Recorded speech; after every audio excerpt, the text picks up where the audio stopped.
আজকে আমি আপনাদের জন্য নিয়ে এসেছি গাজরের হালুয়ার রেসিপি। বাড়িতে কীভাবে খুব সহজে গাজরের হালুয়া বানাবেন তার রেসিপি আজকে শেয়ার করব। তার জন্য আমি প্রথমে গাজর নিয়ে নিয়েছি। গাজরটার খোসাটাকে খুব ভালোভাবে ছাড়িয়ে ধুয়ে পরিষ্কার করে নিয়েছি। এবার গ্রেটার দিয়ে গাজরটাকে খুব ভালোভাবে গ্রেট করে নেব।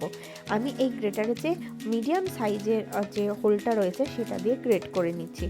গ্রেট করে খুব সুন্দরভাবে গ্রেট করে নিতে হবে। গ্রেট করে নিলে ঠিক এইভাবে সমস্তটা গ্রেট হয়ে যাবে। ঠিক এই রকমভাবে গ্রেট করে নিতে হবে। গ্রেট করা হয়ে গেলে গাজরটাকে আমি সাইডে রেখে দেবো। এবার গ্যাসে আমি একটা প্যান নিয়ে নেবো। তাতে আমি কিছুটা পরিমাণে ঘি অ্যাড করে দেবো। ঘি অ্যাড করে ঘিটা মেল্ট হয়ে যাওয়া পর্যন্ত অপেক্ষা করব। আপনারা আপনাদের প্রয়োজন অনুসারে ঘিটা কম বা বেশি করে নিতে পারেন। ঘিটা দেখুন খুব সুন্দরভাবে মেল্ট হয়ে গিয়েছে। ঘিটা মেল্ট হয়ে গেলে এবার যেই গাজরটাকে আমরা গ্রেট করে রেখেছিলাম সেই গাজরটা আমি এতে দিয়ে দেবো। দেখুন দিয়ে দিচ্ছি। দিয়ে এবার গাজরটাকে হালকা করে এটাতে ভাজতে থাকবো। ততক্ষণ পর্যন্ত ভাজতে থাকবো যতক্ষণ না এটার কাঁচা ভাবটা চলে যাচ্ছে। দেখুন এইভাবে আমি গাজরটাকে খুব সুন্দরভাবে ভাজতে থাকবো। এই সময় আমি এতে সামান্য পরিমাণে নুন অ্যাড করে দেবো। নুন অ্যাড করে দিয়ে গাজরটাকে আবারও নেড়ে চেড়ে ভাজতে থাকবো।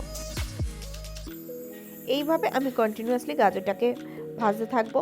গাজরটা যাতে খুব ভালোভাবে সিদ্ধ হয় সেজন্য কিছুক্ষণের জন্য এটাকে ঢাকনা চাপা দিয়ে রাখবো। কিছুক্ষণ পরে ঢাকনা সরিয়ে নেবো। নিয়ে আবারও এটাকে নেড়ে চেড়ে ভাজতে থাকবো। এটাকে খুব সুন্দরভাবে ভাজতে থাকবো আর এইভাবেই এটা অলমোস্ট সিদ্ধ হতে থাকবে। আবারও কিছুক্ষণের জন্য এটাকে আমি ঢাকনা চাপা দিয়ে দেবো। আবারও 5-7 মিনিট পরে ঢাকনা সরিয়ে এটাকে আবারও নাড়তে থাকবো।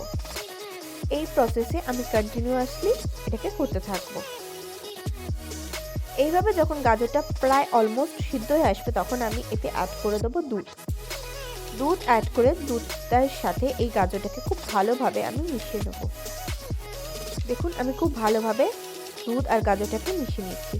প্রসঙ্গত বলে রাখি এই সময় গ্যাসের ফ্লেম একদমই লোতে রেখেছি। এইভাবে আমি 7-8 মিনিট মতন খুব ভালোভাবে গাজরটাকে সিদ্ধ করে নেব।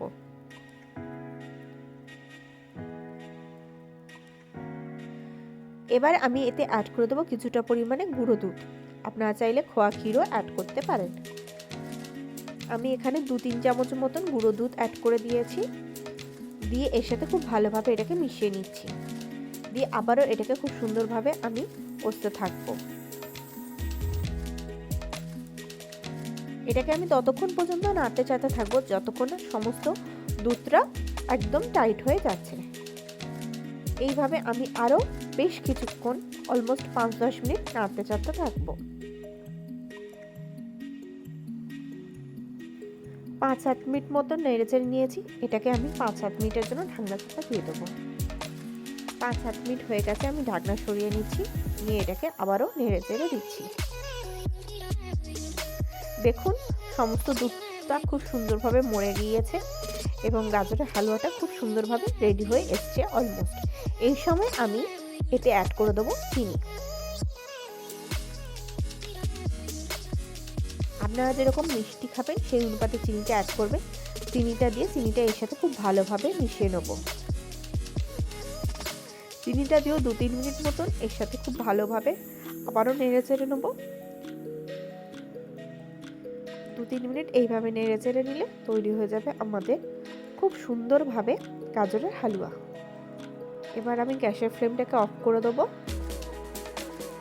দেখুন কত সুন্দর ইজিলি তৈরি হয়ে গেল আজকের গাজরের হালুয়াটা। দেখুন একদম সুন্দর পারফেক্ট মাখো তৈরি হয়ে গিয়েছে।